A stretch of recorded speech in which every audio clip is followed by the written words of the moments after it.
funny. I've seen a lot of things that not many people have seen. I've seen people lose themselves right before my eyes. I've seen people die before me. I've been there when a patient has been diagnosed with something so severe, the shocked look on their face when they hear it.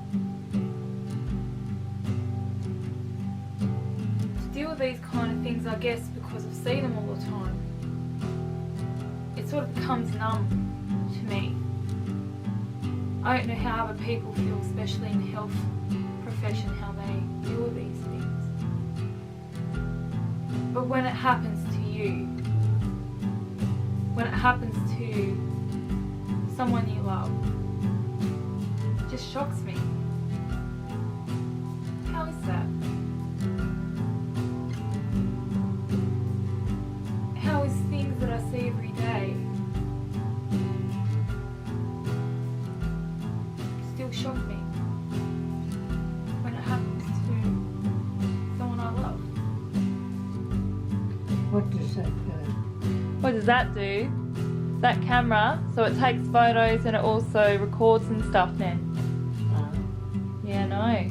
It's pretty sweet, isn't it? It's pretty sweet, isn't it? It is. Although it likes to use the battery a lot. I was going to make a gaming video this week, but instead I decided to do a reflective vlog.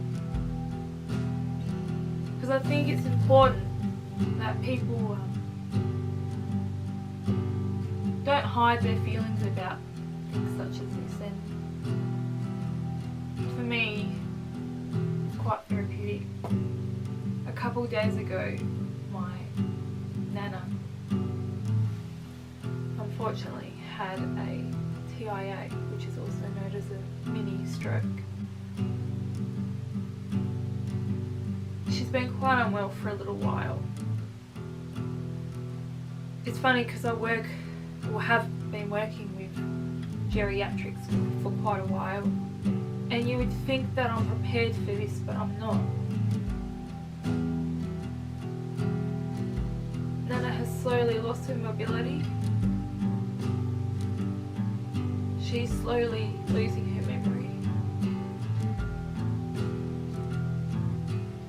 Her health is starting to decline. I remember when I was younger,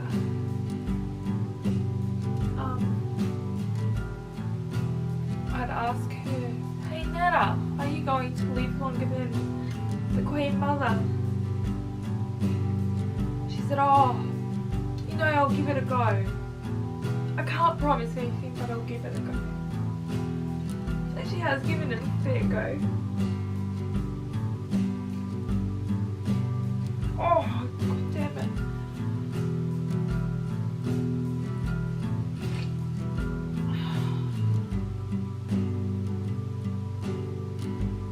It's been frustrating for me to watch because, you know, you go to use your four-wheeler walker, but she's stubborn as anything.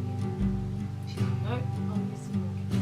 You see her furniture crawl, trying to use the furniture to walk around because she doesn't think she's old enough to be using a walker.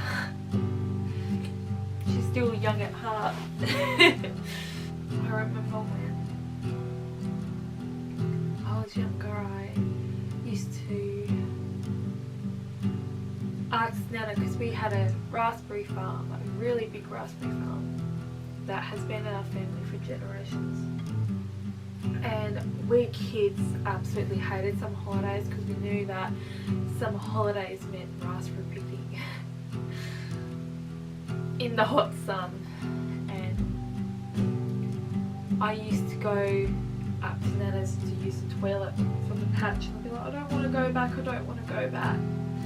And she'd come back down and she'd pick raspberries with me for a little while until she said, I need to go home now. But it's not very long now till you get to come home too. Not going into too much detail, but my poor mum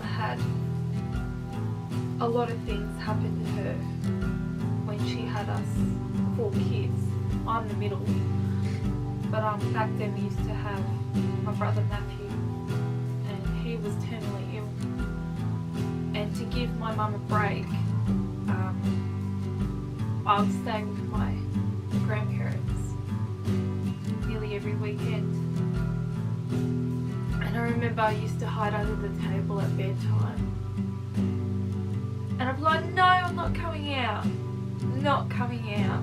I'm not going to put on my pyjamas. I'm on strike. I'm not going to bed. Because I wanted to go to bed with them. I wanted to cuddle in the middle with my nan on one side, my grandfather on the other side. Lately I think today made me realise that you need to really, or I really need to visit my grandmother a little bit more, I guess. I've tried to get to her, but I guess with work and with life, you sort of forget about the little things. Then it comes over, but I always have to go to an appointment or have to be somewhere, or I'm at work and I see little glimpses of her, but I haven't actually spent quality time with her for a very, very long time. But she's always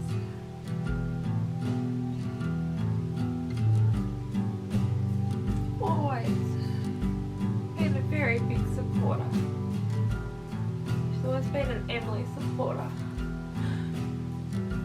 You know, whenever she sends me little bits of money, every so often she's like, yeah, I know you're about to go to Melbourne, it's a big test, Emily, so here's a couple of dollars to help you get by.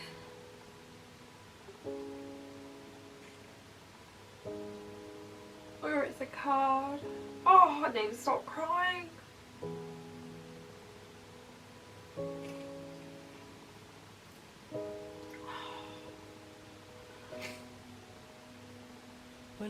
She bought me scratchies because she thought I'd win the tax lotto to help me afford to go to London. I was nursing. She'd give me little chocolates, study things, and yet my life has got so busy sometimes I think about going to visit her, but other things take preference, you know, or take over. And it's not until things like this happen that you realise that you really, really need to just stop and just reiterate what the hell you're doing. Because one day, and for me, I'm very lucky she's still here, but she is slowly losing herself. She is slowly forgetting. Even though she remembers who I am, memories are fading, especially of those days, the good old days when I was younger. Good old days when Nan was younger, when she used to be able to catch up with me, make jam with her at the stove, and I got to spin and hold the spoon for her. Days where she made me the nicest Milo and the nicest pumpkin soup no one could ever beat her pumpkin soup. Now she can't even stand up properly to even be able to cook for herself. I just want to say that if this video ever does anything for anyone, don't take for granted the small little moments you have with the people you love. Even if it's not your nan, maybe it might be your mum, stepmum, might not even be related to you, there's someone in your life that you have on your brain, but you don't go and visit that person, or you don't take the time, one day it's going to be too late. Don't be that person. Don't be me. I have a little bit more time left in mine, and I don't know how much more. I don't know how long she will remember me for. But at least I have little moments left with her. I love you, Nana. No, you too don't.